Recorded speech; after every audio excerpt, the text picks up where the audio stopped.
in your article, you mentioned that one of the most common traits among mass shooters is that they have intelligence.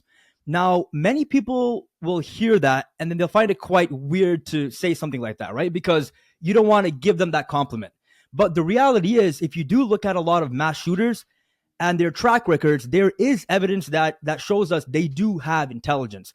And I have a few examples here, which I'm just going to quickly mention just to make that point more clear, and then we can get into it. Okay. So if you look at the 2012 Colorado shooting during the movie Dark Knight Rises, that individual graduated with a bachelor's in neuroscience at the top 1% of his class with a 3.94 GPA. And he was enrolled in a PhD program in neuroscience at the age of 24. So obviously a lot of potential there. Number two, if you look at the Santa Fe high school shooter, that person was on the honor roll. And number three, if you look at the Las Vegas massacre, that person was a wealthy former accountant and real estate investor who was making more than $500,000 per year at one point.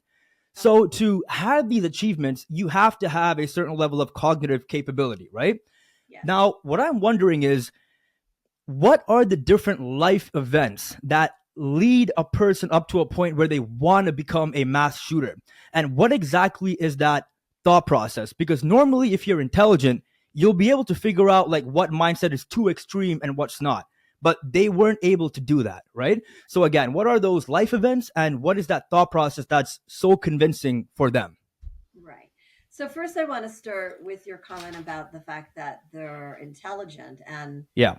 every single one of the mass shooters I've studied, and I've studied hundreds now. Mhm. I've been privileged to study their court records with forensic evaluations and CAT scans and MRIs, which is privileged information that most people don't have, as well as interviewing forensic psychiatrists who have evaluated them.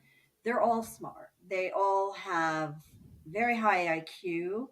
And because of that, they're able to hide usually. So, in my study that I did, and in my book, so I wrote a book, Psychoanalytic and Spiritual Perspective on Terrorism, Desire for Destruction. I discuss Mhm. all this, but in my book and in the research, we found that 87.5% of the domestic mass shooters that we studied had severe mental illness, meaning they were psychotic. Often they hear voices telling them to kill. Often they have voices telling them that they're no good, but if they listen to the voice that's telling them to kill, then they're good. And they're able to hide that psychotic process from judge, doctor, lawyer, teachers. And it's kind of a recurring problem of many of the cases that I've studied. But to answer the bigger, broader question that you asked me, like what makes a mass shooter is, and this is over and over again. Like I can go into the Georgia high school shooter, who was 14-year-old. I'm gonna try not to say his name. Yeah, that's exactly And why like I didn't mention that. I know, Like I I know know. that you don't like to say their names. Yeah. Yeah, because you don't want to one talk negative about someone, but you also don't want to glorify it. Yeah, for And sure. in part, and it's usually boys, these boys want notoriety. The Las Vegas shooter was a man, but he definitely wanted notoriety. Actually, his father was a famous bank robber, and he wanted to outdo his father and go down in infamy. He actually had a severe Oh. medical illness that Hmm. impaired him, and he was dying. So that's actually, I think, the basis of why he did what he did in part. But so what all these mass shooters have in common? They come from families where they're abused, where they're neglected. So I'm going to use the Georgia high school shooter as an example. He's No 14 problem. years old. He grew up in a family where both parents were addicted to drugs and alcohol. His mother was a methamphetamine addict as well as opioids and alcohol. His parents divorced. Though all of them usually come from broken families and they're dislocated frequently. So for the Georgia high school shooter, he um, was, I believe, in a 6 year period, he had five different houses. So he was in five different school systems. Hmm. His mother threatened to kill him twice she was on a methamphetamine high. And he really thought that she was going to kill him. There was a point with him in his childhood that the father had taken custody of him, and the mother wanted to go visit her children, and she went to her mother and said, "You have to come with me," because he was living, I don't know, like 3 hours away at this point. And the mother refused, so she bound up her mother and wrecked her house, and then went to actually the father's house where the kids were, and he wouldn't let her in, and she scratched his car. I mean, this is like, so he's Hmm. growing up in a family that's violent, physically violent. They're screaming at each other, and he was also psychotic. He begged them for mental health. His parents didn't listen. I mean, they clearly had their own issues, right? They had their own trauma, their own issues, but they couldn't hear his pleas, and he pleaded for mental health care. The grandmother, so the mother's mother, was the only one that tried to get him any mental health. Actually, she had gotten him an inpatient psychiatric bed.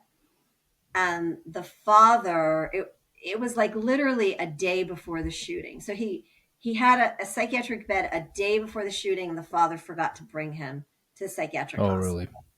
So these Hmm. are parents that are have their own sense of trauma. They have substance abuse. They don't really know how to take care of themselves. And this child was pleading for mental health and never received it. So uh, he also was reported to child welfare. He wasn't he During eighth grade. He didn't attend a class, and child welfare didn't follow up on the case because they said that you have to attend. I guess in Georgia, you have to attend one day of school in order for the welfare system to get involved. And then teachers were notified. The grandmother notified teachers that he was having mental health problems. For whatever reason, that fell through the cracks. And then apparently he had put a message on Discord app that he was going Hmm. to become a mass shooter. And he had taken a Russian name for the Parkland High School shooter. And the father, by this time, and this happens in a lot of these cases too, father had bought him a semi-automatic weapon. The father and him used to go hunting a lot, and it's sort of like a recurring issue in these cases where the father feels impotent, the son feels impotent. They bond with hunting, like killing animals, that somehow make them feel powerful and meaningful. So the father bought him a semi-automatic weapon. The FBI went to go visit the father. At this point, he was living with the father, and he denied placing that message that he was going to be a school shooter. The father told the FBI. Actually, it was the sheriff's office at that point. The FBI noticed the sheriff's department. The sheriff went to the house, and the father said, "You know, he has a gun, but they're locked, and I'm monitoring him." And the FBI and the sheriff department, I guess the sheriff department, excuse me, put in a report that he needed to be followed up. And I guess there was a change of sheriffs, and that fell through the cracks. And the FBI never bothered to notice that. So he also posted a picture on Discord with his semi-automatic weapon, and it was inside the house. And the sheriff's office and the FBI never bothered to see that it was the house of his father. You know, apparently the house been on the market, and it was open information that that was his father's house. So they didn't bother to check that. And then, so child welfare fell through the cracks. Hmm. FBI sheriff's office fell through the cracks. The school, it fell through the cracks. The grandmother was the only one really trying to love him and give him the care he needed. She felt that, you know, his mental health deteriorated the last time his mother threatened to kill him. And apparently he had the gun at that time, and he called the grandmother. He said, "You know, my mom is threatening me. What should I do?" And she said, "Just lock yourself in the bathroom." So he locked himself in the bathroom. And Hmm. so this is like the perfect storm. And then also he Yeah. was bullied in school. He was ostracized. He didn't have any friends. And it was, again, a smart, sensitive kid who feels a sense of disconnection. He doesn't belong to anything. I mean, if you look at it, someone with, in my opinion, because I'm a psychiatrist, Yeah.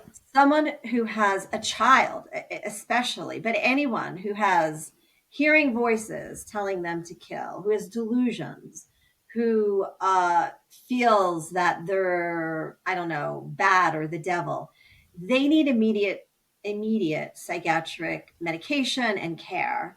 And the sooner that you intervene, the less, eventually less medications you need to use, the quicker the psychosis responds. And if you delay it, it's harder to treat on many different levels. So, if in our country, well, in the world, I think there's mental health stigma. But if this child was having an appendicitis, you would probably think, even though the parents were having a difficult time coping in their own lives, they would have brought him to the emergency room. But here's a child begging for mental health care, Mm. and the parents, it fell on mute ears. And then the father, I don't know, didn't bring him or didn't want to bring him to the inpatient psychiatric bed that the grandmother had secured. So it's a perfect storm. And then also, he had told his mother that he was going to be a school shooter and that he idolized the Parkland shooter. And again, I'll try not to say his name, Yeah. Yeah. although, he had all these pictures behind his computer of the Parkland shooting. Like apparently he had a shrine to the Parkland shooter. So Really. the mother knew that. The mother never bothered to say to the father, you can't give this child a gun. He's suicidal, he's homicidal, he's psychotic, he's struggling, and then you're gonna get, and he wants to be a mass shooter. He's idolizing the Parkland shooter. Um, and father bought him a gun, and that's the gun that he Mm. used. He I think he hid it in a, I don't, sometimes I forget all the details of the cases because they all blend in so much, Yeah. but Yeah. I believe he hid it in a poster that he brought to school. And then in the final ironic gesture, the mother called the school that morning and said, I think my son is going to be a school shooter. And the school apprehended the wrong student with a similar name. So this is how So many holes. he was under the rug, marginalized, not noticed, not cared for. And this was his way of being seen. This is an unseen, unheard, abused, marginalized, disenfranchised child who feels disconnected and impotent, which is all of these guys really across the board. Hmm. And their way of saying, I count, is to be a mass shooter. He also Okay. wanted to kill himself, and there was a school resource officer that told him to put down the gun. He just put down the gun. I mean, really, the kid, it seems like a good kid, but the kid needed psychiatric care and didn't get it. The only one who seemed to really listen to him was his grandmother. So it's Got it. it's the same story like that over and over again, feeling disconnected, unseen, unheard, marginalized, bullied. And then often they go online and they get radicalized online because they feel a sense of connection because they don't have that anywhere else.